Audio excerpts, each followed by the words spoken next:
기독교에 아주 중요한 핵심이 있습니다. 핵심은 뭐냐면 십자가 부활입니다. 예수 그리스도의 십자가 부활입니다.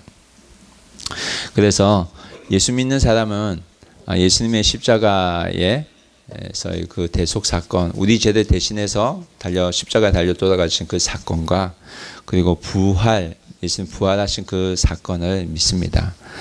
그러나 예수 믿지 않는 사람, 예수님을 믿지 않는 사람에게 있어서 예수님 믿는데 가장 큰 장애가 되는 것이 뭐냐면 부활입니다. 부활이 믿어지지 않는다는 것입니다. 그래서 특히 일본에서는 부활을 믿지 않는 많은 크리스찬을 만나게 되기도 합니다. 심지어는 목사님도 만나게 되는 것 같습니다. 여러분, 일본에서는 신학은 뭐냐면 하나님의 말씀을 가르쳐주는 그런 학문인데, 이 신학이 일본에서는 문학 안에 속해져 있습니다. 그래서 신학부가 문학부 안에 들어가 있습니다. 그래서 사실 일본에서 신학을 하게 되면 부활에 대한 믿음은 사실 뒤로 가기가 참 쉽습니다. 그러나 부활은 예수 그리스도의 부활은 우리가 믿는 믿음, 기독교 믿음에 있어서 가장 기초가 되는 것입니다. 그래서 여러분, 오늘 이 자리에 오신 여러분을 축복합니다.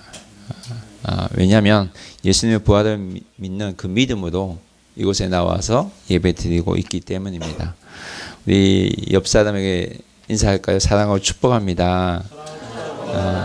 예수님 오늘도 당신과 함께 하십니다.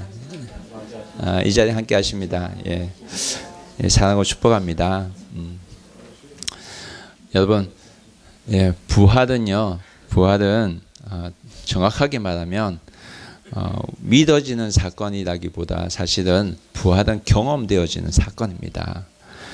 이 말은 무슨 말이냐면 부활은 머릿속에서 이해하는 개념이 아니라는 것입니다. 오늘 이 자리에 나와서 우리가 함께 하나님 앞에 찬양을 드렸어요. 그렇죠?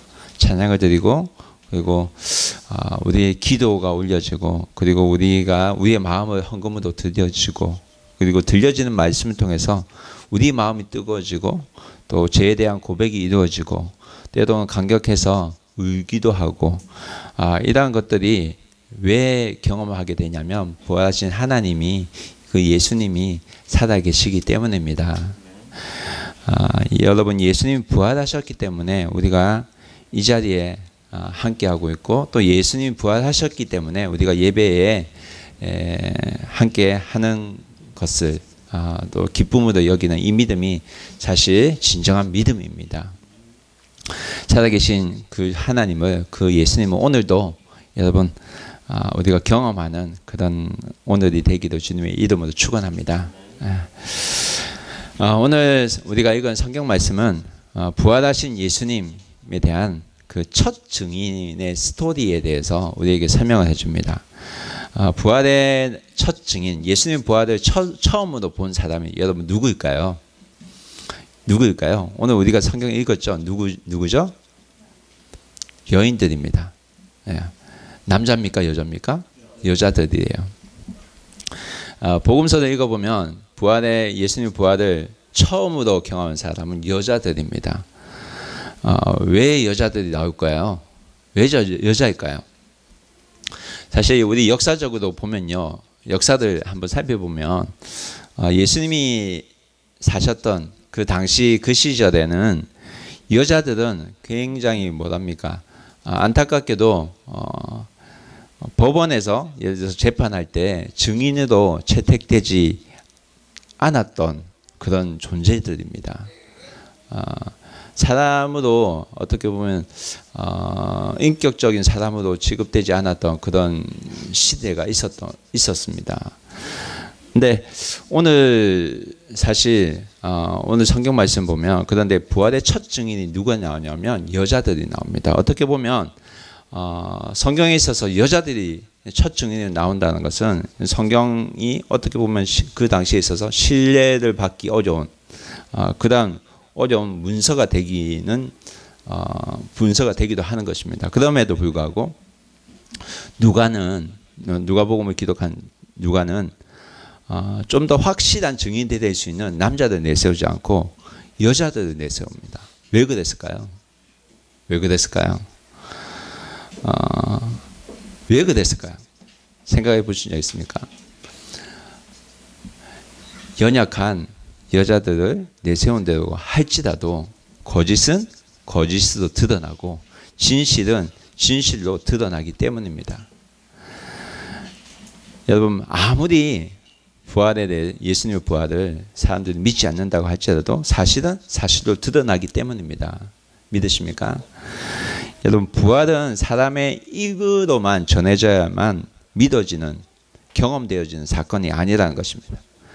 예수님의 부활은 예수님을 믿고 나아갈 때 반드시 경험되어지는 사건입니다.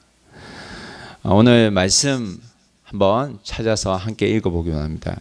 1절 말씀 함께 찾아 읽겠습니다. 시작.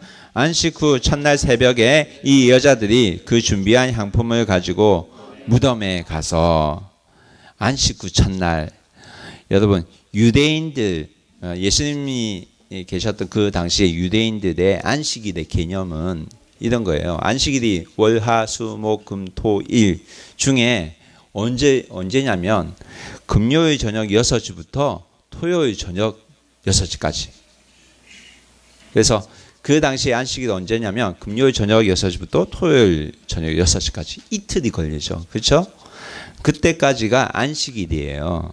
그래서 안식 후 첫날이라는 것은 그러면 언제일 것 같아요? 월, 화, 수, 목, 금, 토, 일 중에. 맞아요. 일요일이에요. 그래서 우리가 지금 달력에 사용하고 있는 일요일의 개념이 지금 안식 후 첫날입니다.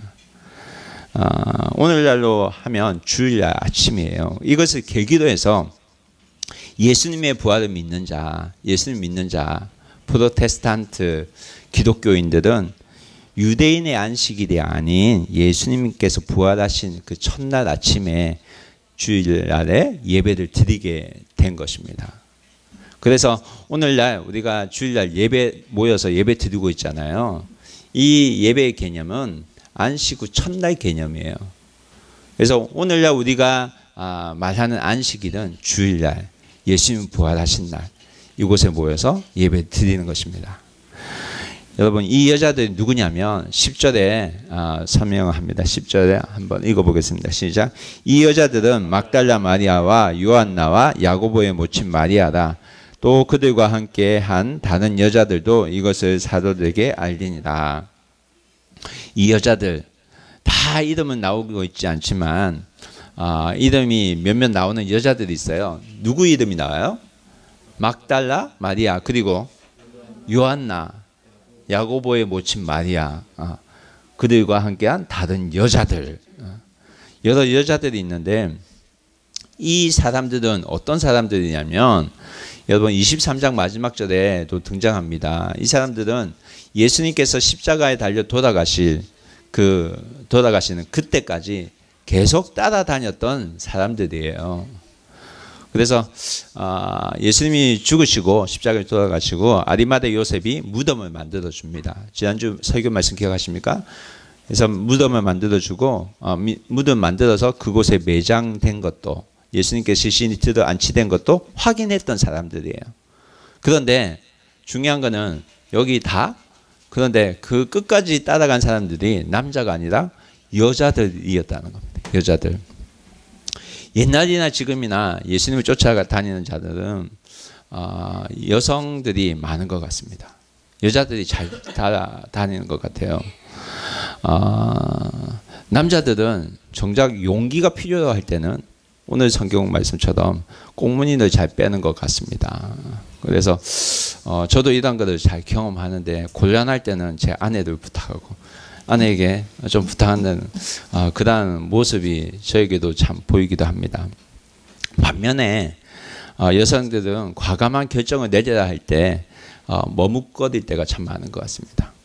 그러나 우리가 오늘 말씀에서 알게 되는 것은 여성들은 한번 마음이 정해지면 끝까지 간다는 겁니다.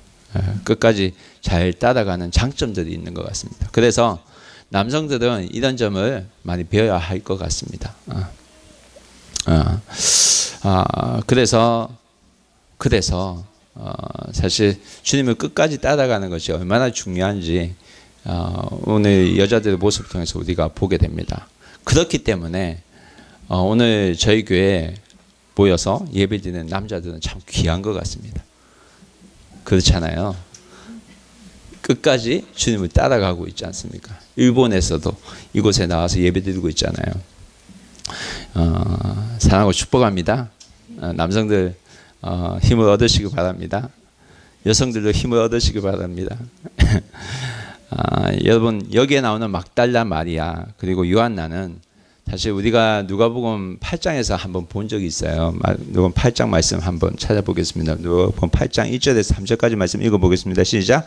그 후에 예수께서 각 성과 마을에 두루 다니시며 하나님 나라를 선포하시며 그 복음을 전하실 때 12 제자가 함께하였고 2절 또한 악귀를 쫓아내신가 병을 고친 받는 어떤 여자들 곧 7 귀신이 나간 자 막달라인이라 하는 마리아와 3절 헤롯의 청지기 구사의 아내 요한나와 수산나와 다른 여러 여자와 함께하여 자기들의 소유로 그들을 섬기더라. 여기에 막달라 마리아가 나와요. 막달라인이죠. 갈릴리 지역의 한 부분이 막달라입니다. 그 막달라 출신의 마리아가 나옵니다. 근데 이 여자는 귀신이 들렸던 여자였어요. 몇 귀신이 들어와 있다 하죠? 7 귀신. 한 귀신이 아니라 7 귀신이 들어가 있었던 여자입니다. 여러분 이것을 통해서 우리가 알 수 있는 게 뭐예요? 알 수 있는 게 뭐예요? 귀신이 있다 없다? 있다는 거예요. 근데 우리 사람 몸에는 귀신이 들어올 수도 있다 없다? 없다? 있다? 있다 없다? 있다는 거예요. 근데 한 마리만 들어올까요? 몇 마리도 들어올 수 있다는 거예요.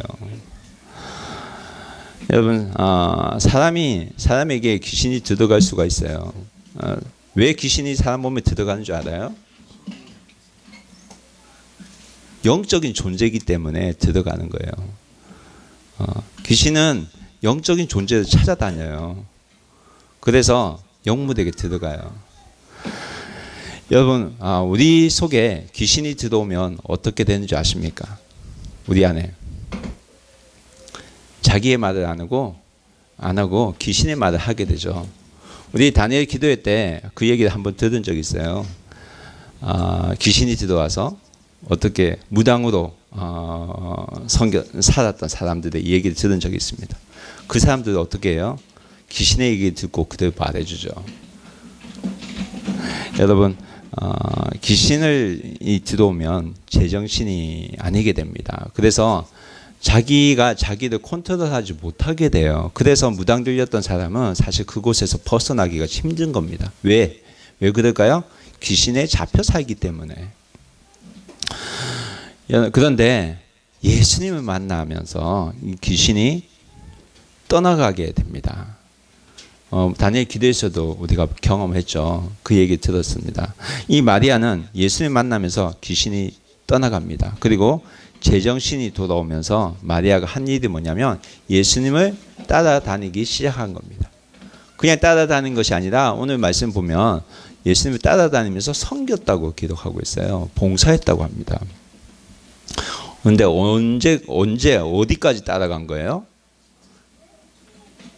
예수님께서 십자가에 달려 돌아가시고 그리고 무덤에 묻히는 그때까지 계속 따라갔습니다. 왜 따라갔을까요? 무엇이 그들로 하여금 예수님을 따라다니게 했을까요?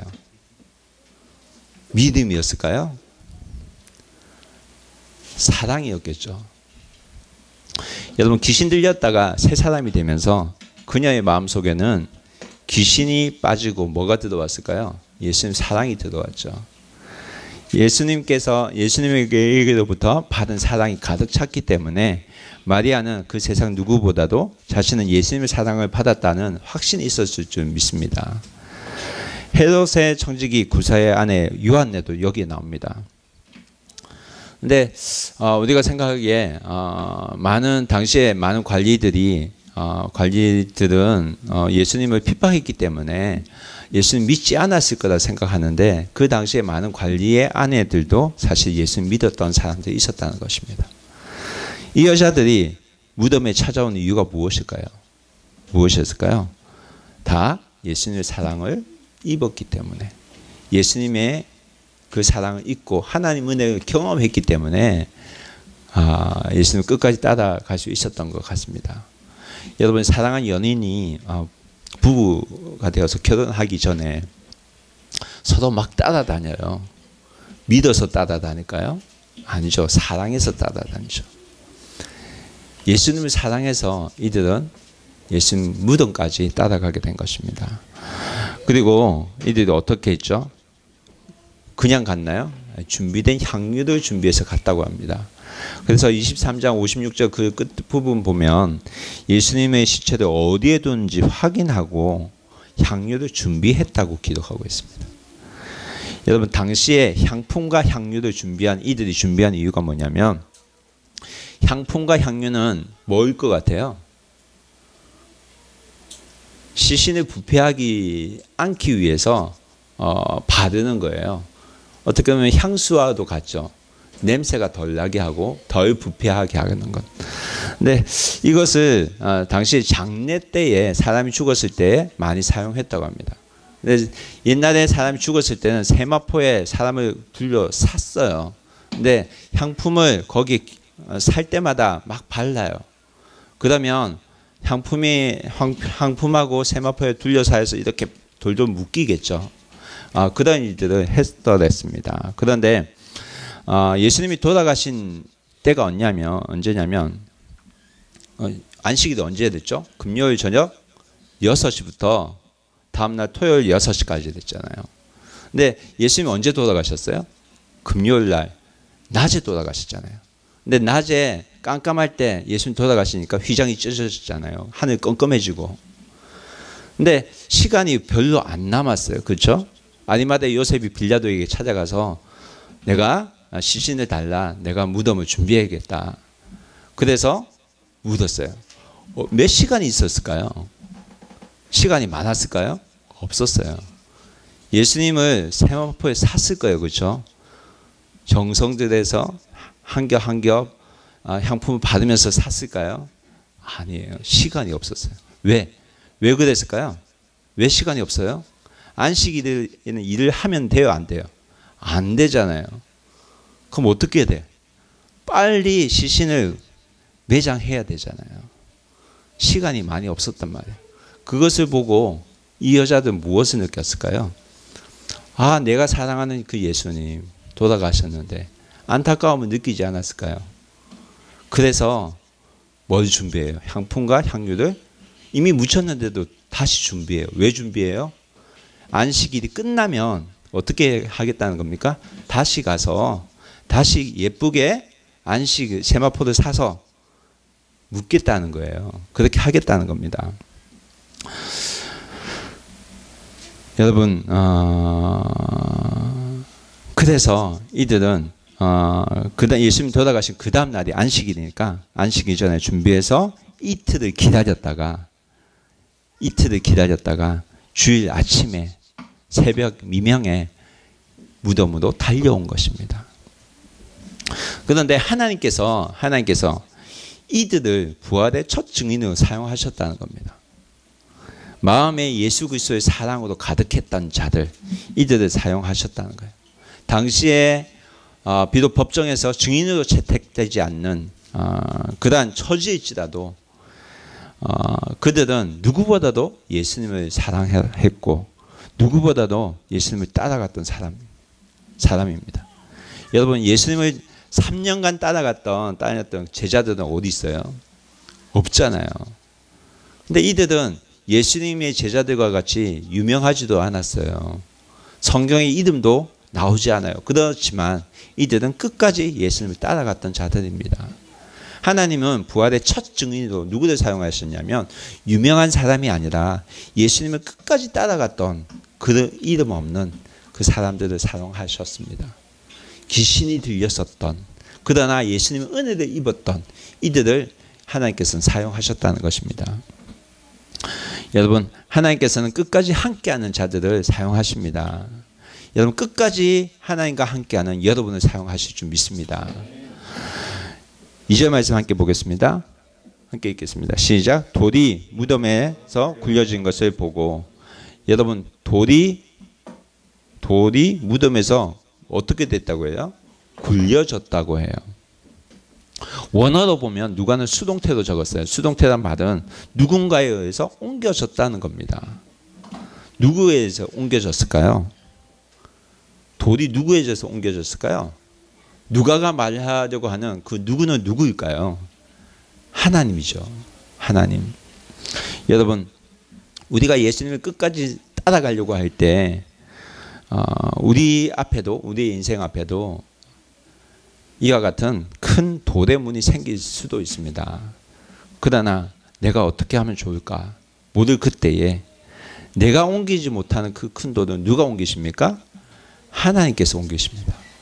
하나님께서 옮기십니다. 여러분, 이 사실을 아셔야만 합니다. 3절 말씀 보겠습니다. 함께 읽겠습니다. 시작. 들어가니 주 예수의 시체가 보이지 아니하더라. 돌이 옮긴 후에 들어가니까 예수님의 시신이 보이지 않았습니다. 4절. 이로 인하여 근심할 때에 문득 찬란한 옷을 입은 두 사람이 곁에 섰는지라. 무덤의 문이 열리고 나서, 그 큰 문이 열리고 나서 들어가니 이미 예수님께서 없었습니다. 예수님이 시신이 사라졌을 때 이들은 근심하기 시작했다고 합니다. 근심하기. 왜 근심했을까요? 예수님을 끝까지 따라갔지만 이들에게는 어떤 신앙이 없었어요? 부활신앙이 없었단 말이에요. 예수님 부활하셨다는 그 부활에 대한 믿음이 없으니까 근심이 시작된 겁니다. 여러분, 여기서 우리가 깨달아지는 사실이 뭐냐면, 우리가 눈으로 보여지는 많은 사실이 있어요. 상황들이 있어요. 근데 그것보다 더 중요한 것이 있는데, 그것은 뭐냐면 영적인 눈을 우리가 가지지 않으면 지금 일어난 상황에 대해서 우리가 해석을 못한다는 것입니다. 영적인 눈이 없으면 하나님께서 하시는 일을 봐도 알 수가 없다는 거예요. 이미 예수님께서 부활하셨는데 우리는 육신의 눈으로 보면 예수님 없어진 거예요. 육신의 눈으로 보면 이곳에는 지금 예수님 안 계세요. 그렇지만 영적인 눈으로 우리가 보면 이곳에 누가 계세요? 예수님이 함께 계십니다. 여러분, 예수님이 보여달라고 하는 사람들이 있습니다. 그런데 그것보다 더 중요한 것이 뭐냐면 영적으로 내가 처한 상황이 깨달아지는 것입니다. 시신이 보여지지 않는 것을 보고 예수님이 부활하신 사실이 깨달아져야만 합니다. 우리가 본다고 해서 다 보이는 것이 아니라는 사실을 여러분 아셔야 됩니다. 영적인 눈이 없으면 예수님 부활하신 현장을 봐도 해석이 안 됩니다. 그래서 이때 나타난 두 사람이 있습니다. 두 사람이 누구예요? 천사죠. 찬란한 옷이라고 기록되어 있는데 원어상으로 보면 반짝반짝 빛나는 번쩍이는 옷을 말합니다. 반짝 빛나는 이 옷을 입은 사람을 보고 이들은 두려움을 느낍니다. 5절 말씀 보겠습니다. 읽겠습니다. 시작. 여자들이 두려워 얼굴을 땅에 대니 두 사람이 이르되 어찌하여 살아있는 자를 죽은 자 가운데서 찾느냐. 여인들이 지금 뭐 하고 있어요? 놀란 나머지 땅에 뭐를 대고? 얼굴을 대고 있었어요. 그만큼 두려웠다는 거죠. 여기서 중요한 것은 뒤에 나오는 두 사람의 질문입니다. 그 질문은 뭡니까? 어찌하여 살아있는 자를 어디서 찾느냐? 죽은 자 가운데서 찾느냐? 살아있는 자를 왜 무덤에서 찾느냐? 너희들은 예수님이 이 무덤에 있다고 생각하느냐? 이 질문을 한 겁니다. 너희가 왜 무덤에 있느냐? 무덤에 있느냐? 여러분, 새벽에 여자들이요 긴 옷을 입고 무덤에 모여 있어요. 어떻게 보이겠어요? 전세 고향이 나오지 않습니까? 예수님 믿는 사람은 전설의 고향이 나오는 그런 주인공이 아니라는 것입니다. 왜 살아있는 자를 죽은 자 가운데서 찾느냐? 여러분, 예수님께서 이 땅에 오신 목적이 뭐냐면 우리 죄를 대신해서 십자가를 지기 위해서 오셨습니다. 우리를 살리기 위해 오셨죠. 우리가 가진 죄의 문제를 해결하기 위해서 오셨습니다. 그런데 이것으로 끝나면 십자가에 우리 죄를 대신해서 달리셔서 돌아가셨어요. 이것으로 끝나면 여러분 기독교는 반쪽짜리 기독교가 됩니다. 오늘날 많은 일본 교인들이 반쪽짜리 기독교를 유지하고 있습니다. 예수님의 죽음은 인정합니다. 그러나 부활은 인정하지 않고 있습니다. 이게 문제입니다. 여러분 부활이 있어야만 완성된 기독교가 됩니다. 예수님의 부활이 없으면 예수님의 죽음은 예수님 십자가의 죽음은 단지 의로운 한 사람이 죽은 것으로 끝이 납니다. 예수님은 십자가에 우리 죄를 대신해서 피를 흘려서 돌아가셨습니다. 그러나 예수님이 돌아가실 때 전에 뭐가 일어났어요? 성전에 뭐가 일어났어요? 성전 안에서 성전의 휘장이 찢어졌어요. 하나님과 우리의 막힌 담들이 허물어졌다는 거예요. 뚫렸다는 거예요. 여기서 끝이 나면 안 되죠. 부활을 통해서 우리의 구원이 완성이 되어지기 때문입니다. 여러분 왜 부활이 완성이 되냐면 예수 그리스도가 우리가 참 구원자가 되는 이유가 뭐냐면 그분이 다시 사셨기 때문이에요. 우리를 위해서 십자가에 돌아가셨을 뿐만 아니라 우리 위해서 다시 사셨어요. 예수님이 돌아가시고 끝이 났다면 하나님과의 관계는 열렸지만 예수님 죽음으로 끝이 났다면 여러분 우리가 부활 생명을 살지를 못해요. 우리가 예수님의 부활을 기뻐하는 이유는 예수님이 부활의 첫 열매가 되셨다고 성경 말하고 있거든요. 이 말은 뭐냐면 예수님의 부활 생명이 첫 열매가 됐단 말은 우리에게도 부활 생명이 주어졌다는 말씀입니다. 그래서 예수님이 우리의 참 구원자가 되는 겁니다. 예수님 믿는 자는 죽어도 다시 산다는 거거든요. 여러분 죽어도 다시 살아요. 예수님께서 뭐라고 말씀하셨냐면 요한복음 11장 25절에서 26절 함께 읽겠습니다. 예수께서 이르시되 나는 부활이요 생명이니 나를 믿는 자는 죽어도 살겠고 26절 무릇 살아서 나를 믿는 자는 영원히 죽지 아니하리니 이것을 내가 믿느냐.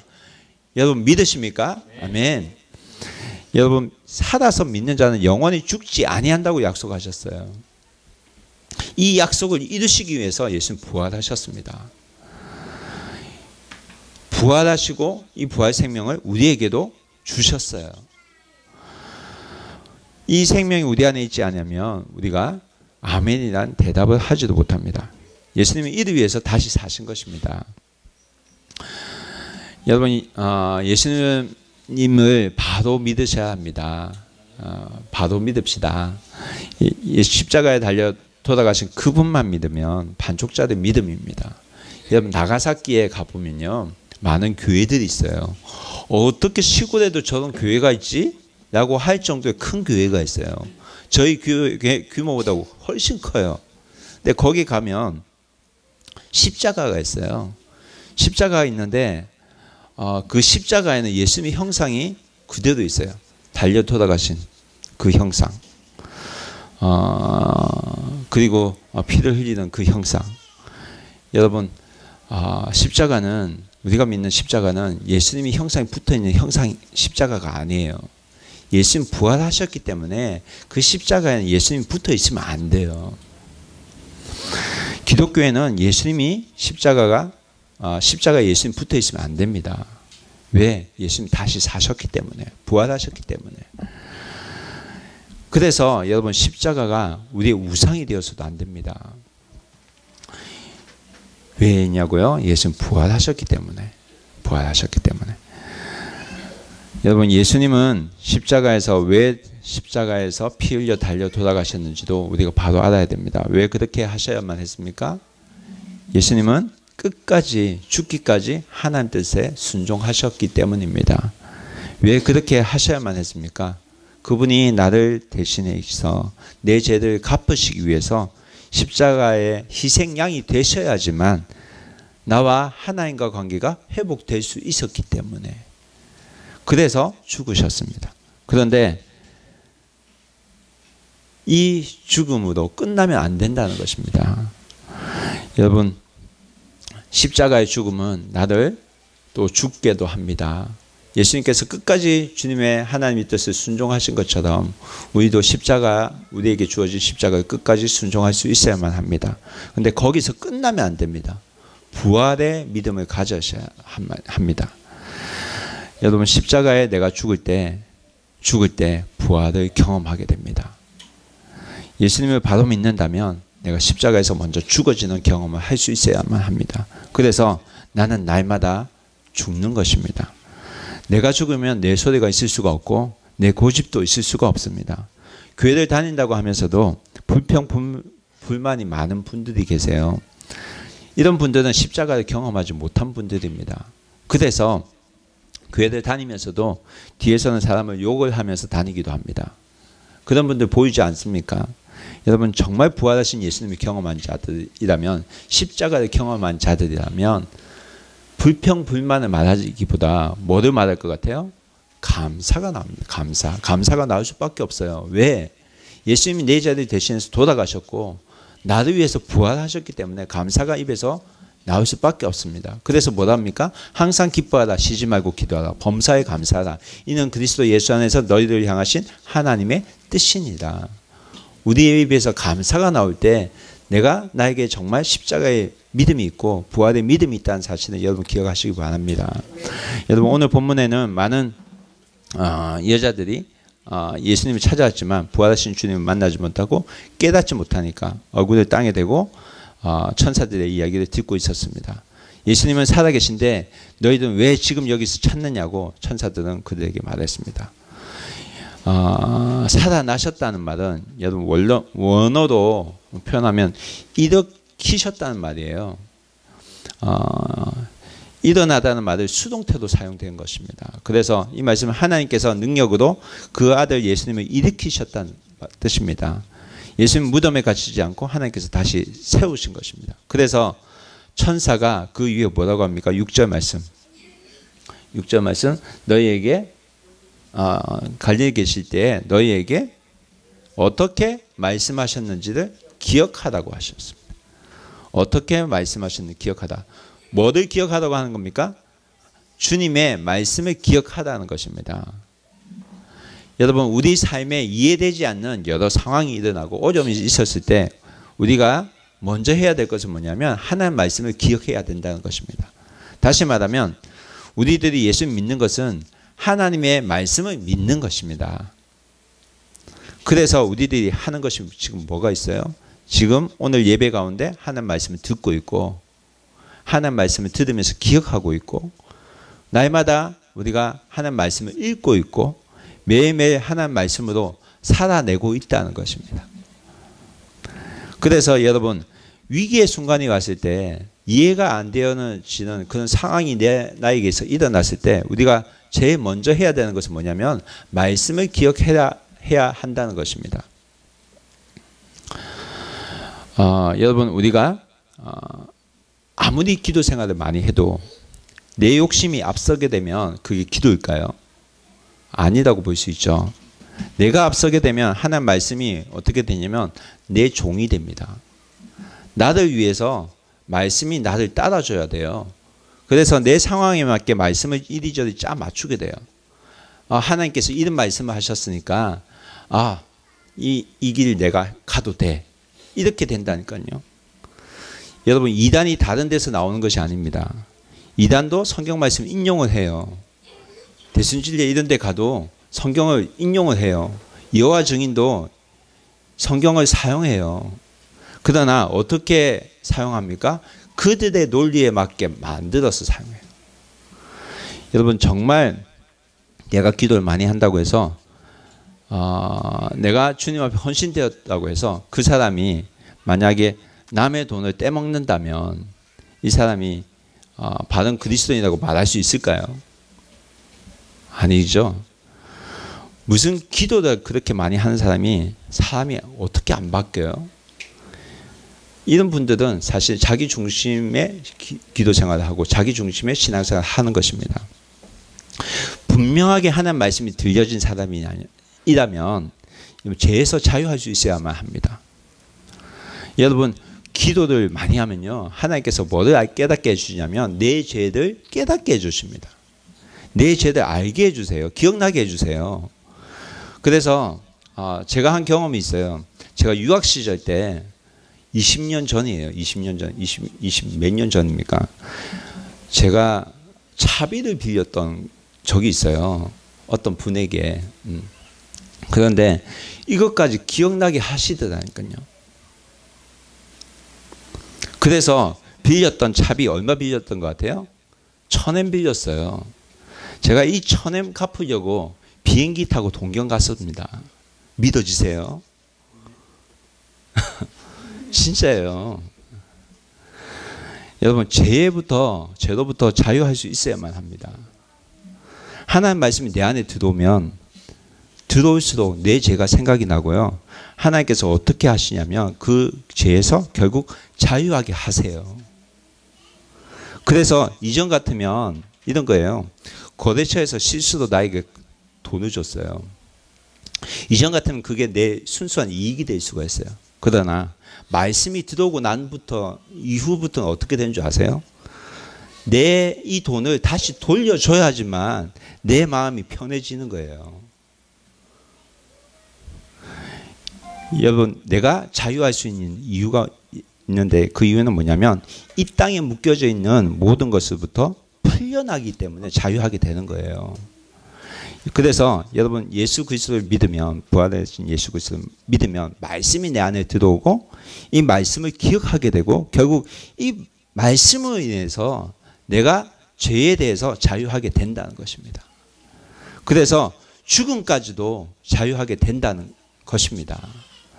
그래서 여러분, 하나님께서 우리에게 들려주신 말씀이 뭐냐면 말씀을 기억하라는 것입니다. 말씀을 기억하라. 여러분, 하나님께서는 말씀하지 않으신 것을 절대 행하지 않으시는 분입니다.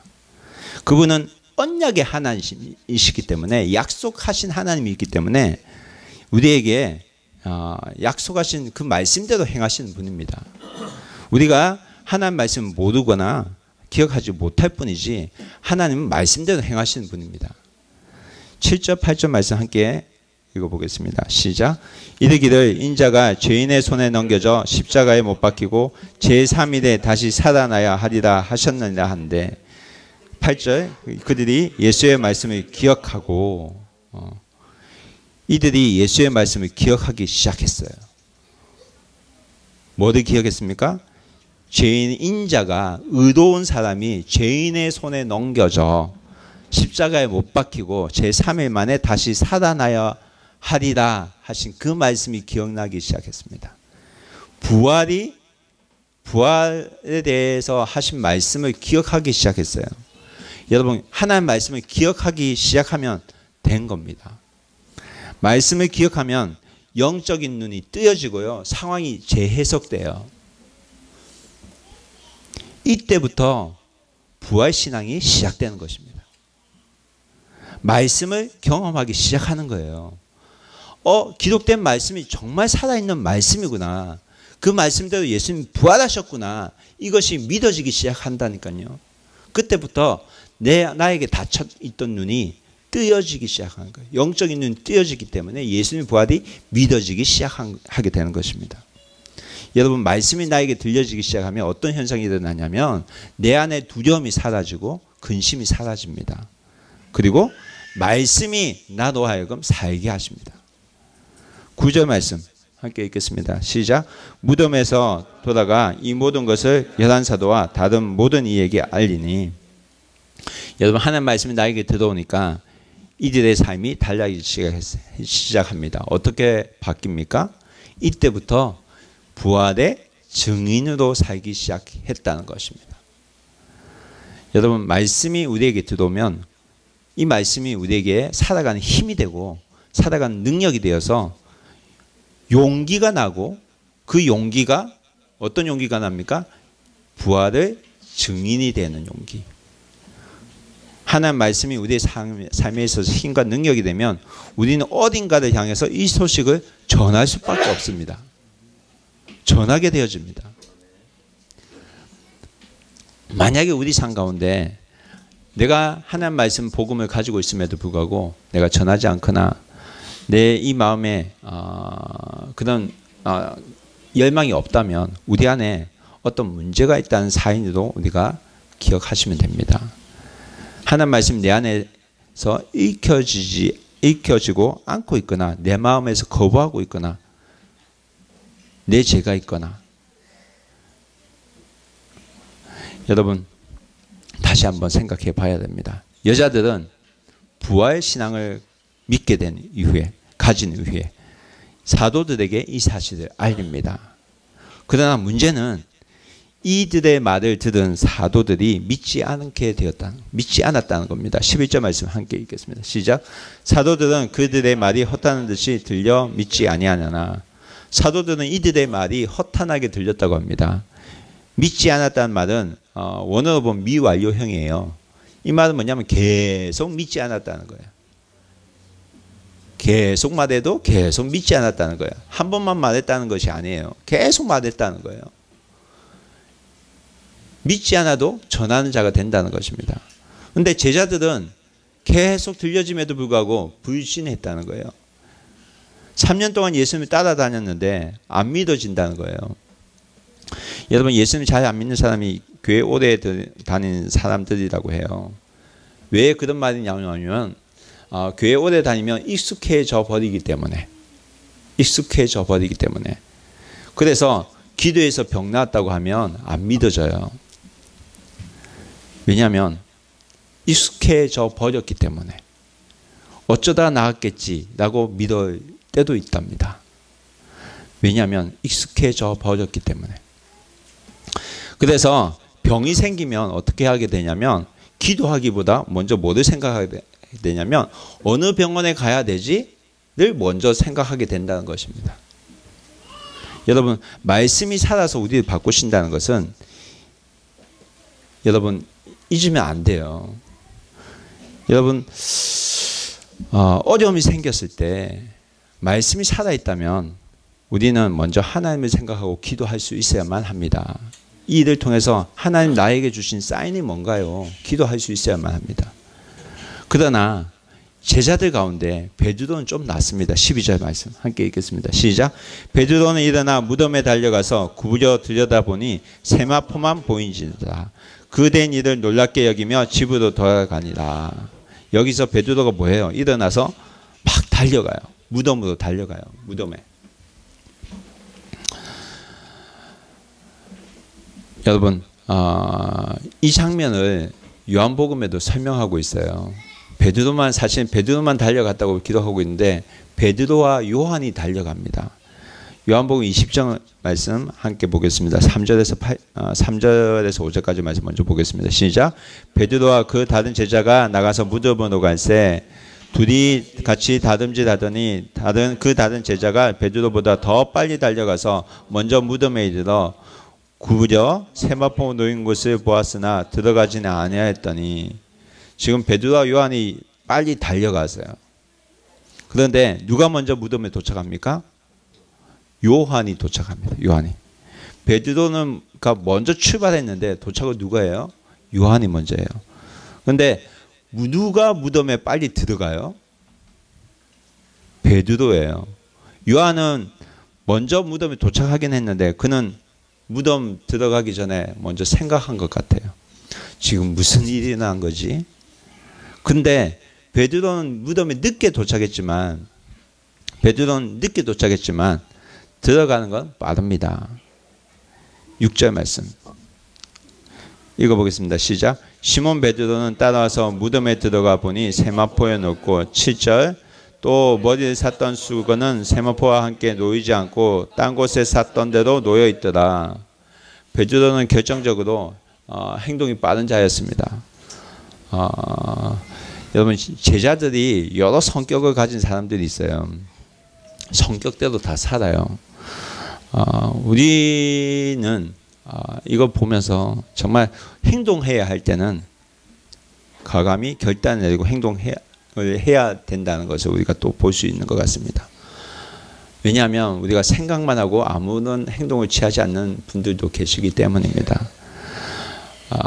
이런 분들 가운데는 기도합시다 하고 기도 좀 기도합시다, 기도해 주세요 하고 부탁을 하면 기도를 하겠습니다 하고 잘 안 해요. 왜냐하면 나중에 해도 된다고 생각하기 때문에. 그렇지만 사실 나중에 잘 안 하게 돼요. 그래서 여러분 기도 제목도 받으면 그 자리에서 기도하는 것이 좋습니다. 집에 가서 기도하려고 하면 잘 안 돼요. 카톡에서 기도 제목이 오잖아요. 그러면 그때 기도하면 제일 좋습니다. 여러분 그러나 요한은 베드로보다 늦게 들어갔지만 예수님의 시신 사라진 모습은 요한이 정확하게 기록하고 있어요. 아리마대 요셉이 세마포를 사서 예수님 시체를 안에 넣었어요. 여러분 세마포를 사람을 사는 게 굉장히 쉬운 일이 아니에요. 근데 들어가 보니까 머리를 샀던 두건도 딴 곳에 놓여 있었다고 합니다. 여러분 사람이 죽으면 세마포도 둘러 산다고 제가 말씀드렸습니다. 향유를 발라가면서 샀기 때문에 푸는 것이 쉽지 않습니다. 그래서 여러분 기억하십니까? 예수님께서 죽은 나사로를 살리셨던 장면 기억하세요? 며칠 만에 살리셨어요? 나흘 만에 살리셨어요. 그런데 예수님의 부활은 이 나사로의 부활과 달라요. 나사로가 부활했을 때 예수님 뭐라고 하시면 세마포를 풀어주라고 했어요. 그러니까 나사로가 부활했을 때는 세마포 묶인 채로 무덤에서 나온 거예요. 묶인 채로 이렇게 나온 거예요. 미이라가 나온 것처럼. 근데 예수님이 부활은 달라요. 세마포가 그냥 놓여졌어요. 이 말은 뭐냐면 그냥 몸이 푹 빠져나왔다는 거예요. 그리고 머리에 샀던 두건도 딴 데 놓여져 있어요. 믿어주세요. 누군가에 의하지 않으면 여러분 있을 수 없는 일입니다. 누가 하셨을까요? 하나님께서 하셨죠. 여러분 성경에 여러 부활 사건이 나와요. 예수님 부활 사건뿐만 아니라 여러 부활 사건이 나옵니다. 엘리야가 사르밧 과부의 아들도 살리고요. 그리고 엘리사도 사람을 살리죠. 수넴 여인의 아들을 살립니다. 그리고 예수님께서도 여러 사람을 살려요. 나사로도 살리고 회당장 야이로의 딸도 살리고. 그런데 이들의 부활과 예수님의 부활은 다르다는 거예요. 어떤 면에서 다릅니까? 몸이 달라요. 몸이. 4차원에 뛰어넘는 몸을 가지시고 부활하세요. 그날 밤에 예수님께서 부활하신 그날에 예수님께서 제자를 찾아가십니다. 요한복음 19장 20장 19절 함께 읽겠습니다. 시작. 이날 곧 안식 후 첫째 저녁 때 제자들이 유대인을 두려워하여 모인 곳에 문을 닫았더니 예수께서 오사 가운데 서서 이르시되 너에게 평강이 있을지어다. 여기에 문이 다 닫혔다고 합니다. 닫혔는데 예수님께서 들어와 계세요. 어떻게 들어와셨을까요? 마술을 해서 들어왔을까요? 아니죠. 예수님의 몸은 우리가 생각하는 몸과 다르다는 겁니다. 사람들이 문을 닫았어요.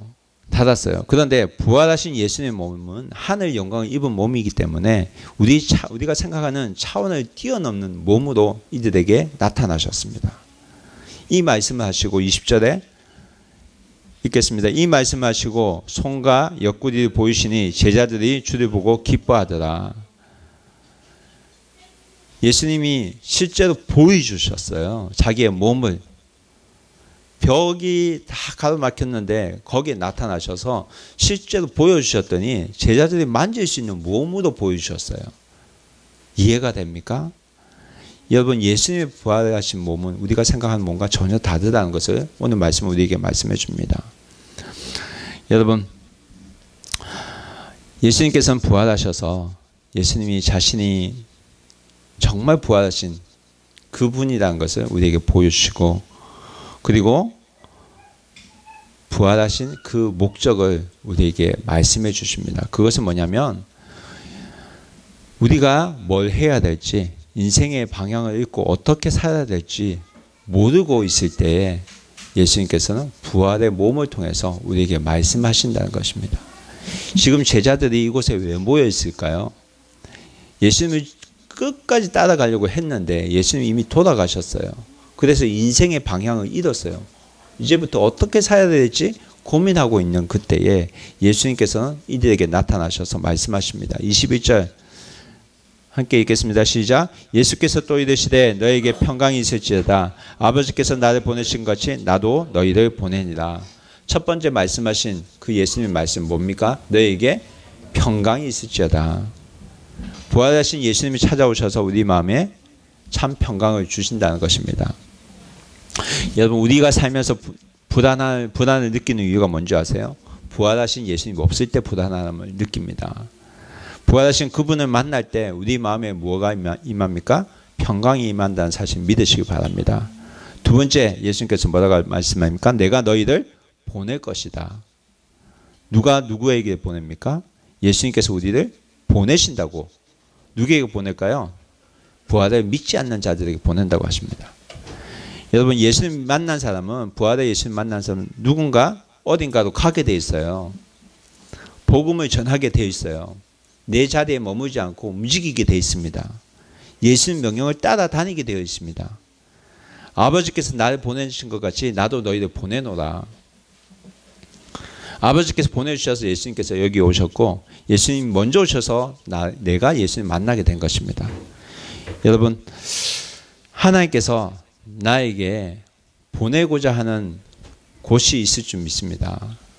하나님께서 나도 나에게 맡긴 사람을 찾아서 오늘 내가 가야 될 줄 믿습니다. 22절 말씀 함께 읽겠습니다. 이 말씀을 하시고 그들을 향하서 숨을 내쉬 이르시되 성령을 받으라. 이 말씀을 하시고 숨을 내쉬며 뭐라고 합니까? 성령을 받으라. 성령을 받으라. 창세기에도 이 내용이 나옵니다. 아담이 만드시고 그 코에 생기를 불어넣으셔서 생령이 된지라. 살아있는 영이 됐다고 합니다. 그래서 하나님께서 아담의 생령이 되게 하신 것처럼 하나님 예수님께서 숨을 내쉬면서 뭐라고 합니까? 성령을 받으라. 부활하신 이후에 하신 말이 성령을 받으라. 이게 부활의 목적입니다. 여러분 이것을 제가 기도에 적용해 본 것이 제가 호흡 기도입니다. 지난주에 제가 말씀드린 적이 있는데 호흡을 들이마시면서 예수님께서 숨을 내쉬면서 말했잖아요. 성령을 받으라고. 숨을 크게 들이면서 주님 내 안에 성령 충만하게 하여 주옵소서. 여러분 그렇게 기도해 보십시오. 반복하면서 숨을 크게 들여 마시면서 성령님 내 안에 충만하게 하여 주옵소서. 성령 충만하게 하시옵소서. 그 다음에는 예수님의 이름으로 악한 영을 대적해 보십시오. 숨을 내쉬면서 내 속에 있는 악한 영들아 예수님의 이름으로 명한다. 지금 나가라. 여러분 그러면요 여러분 우리 마음에 시원한 느낌이 듭니다. 왜 그런지 아세요? 하나님께서 함께 하시기 때문에. 여러분 마음에 근심이 있을 때 여러분 이런 기도 해보시기 바랍니다. 근심의 영아 예수님 이름 명한다. 떠나가라. 23절 말씀 함께 읽겠습니다. 너희가 누구의 죄들든지 사하면 사하여질 것이요 누구의 죄든지 그대로 두면 그대로 있으라 하시리라. 예수님께서 제자들에게 나타나셔서 네 번째로 하신 말씀이 뭐냐면 용서입니다. 용서. 여러분 용서는 참 쉽지가 않습니다. 그러나 용서를 할 수 있는 사람은 은혜를 경험한 사람만이 할 수 있는 것입니다. 여러분 용서가 잘 안 된다는 분은 내가 아직 그 용서하지 못하는 사람의 영향을 받고 있다는 것을 여러분 아셔야 됩니다. 내가 용서할 수 있다는 것은 그 사람의 영향에서 벗어났다는 것입니다. 그래서 죄에서 여러분 자유하게 되는 것입니다. 여러분 죄에서 자유하시기 바랍니다. 여러분 하나님은 우리도 거듭나게 하셨습니다. 부활의 증인으로 살게 하셨습니다. 부활하신 예수 그리스도를 믿으면 우리 안에 성령이 들어오십니다. 그리고 이 성령 하나님께서 우리를 인도하십니다. 우리 새로운 사람으로 인도하십니다. 여러분 이 부활 생명을 가지고 산다는 것은 하나님께서 나에게 주신 평강을 경험하는 사건입니다. 이 평강을 다시 전하는 삶을 살기를 주님의 이름으로 축원합니다. 우리 마음에 더러운 것을 밀어내고 우리 안에 내주하신 성령님을 내 안에 조금씩 가득 채우며 살아가길 소원합니다. 사랑하는 우리 모두가 부활의 증인으로 살아가는 여러분이 되기를 주님의 이름으로 축원합니다. 함께 기도하겠습니다.